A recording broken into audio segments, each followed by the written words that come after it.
Everybody. I've just got back from the cinema today, so I wanted to do a quick film review. The new DC film Justice League. There's a relative amount of hype about this film. I mean, it's been not very well received at the box office or even critically. It's just failed completely, really. Made me have low expectations for the film, but I just wanted to go and see it anyway because of course it's Justice League, you know, it's kind of a big film event really. And I have to say I was pleasantly surprised coming out of the film just how much I actually liked it.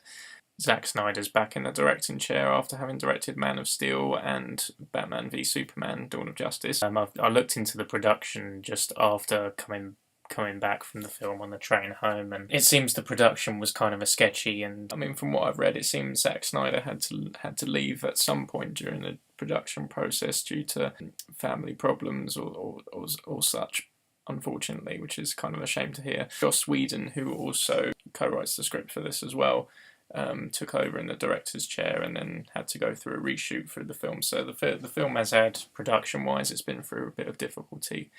With reshoots and all those things that are just living hell for filmmakers, I'm sure.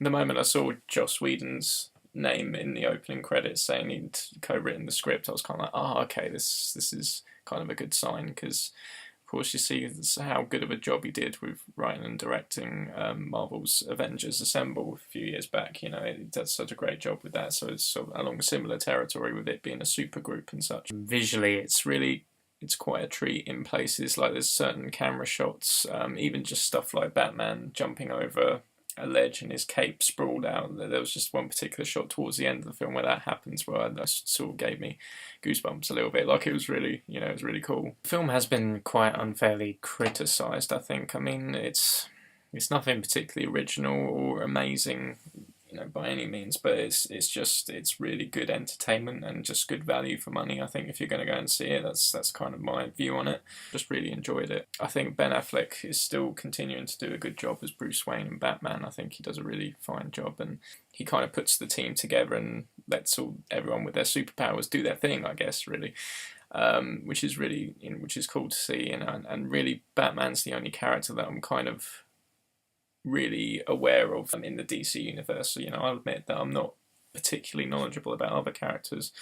So I think that was kind of a big thing for me about this film as well, is that it's made me interested in the other characters. Wonder Woman, of course, is just fantastic. Fantastic character, and there's Aquaman and Cyborg and The Flash, all of which I just know nothing about at all. But this film made me really interested to see their storylines as well, and I think they've got some solo films coming up in the near future, so that'll be really interesting to see. The biggest surprise for this film for me, this will include some spoilers, so if you don't want to watch on or get any spoilers, then turn off now. The biggest surprise for me was actually the character Superman. I was aware that he was going to be in it.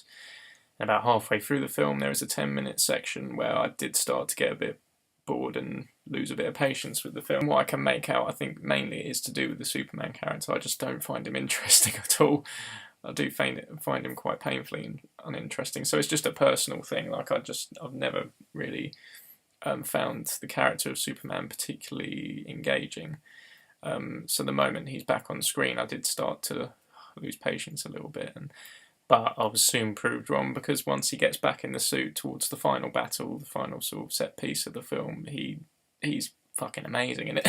Like I never thought I'd say that about a Superman thing, but he is genuinely really good in this film, and there's also a playful sort of humour in the film, which again was kind of unexpected, and in some places it kind of felt a little out of place, but that's just a little comment, really. It's nothing. It didn't particularly matter.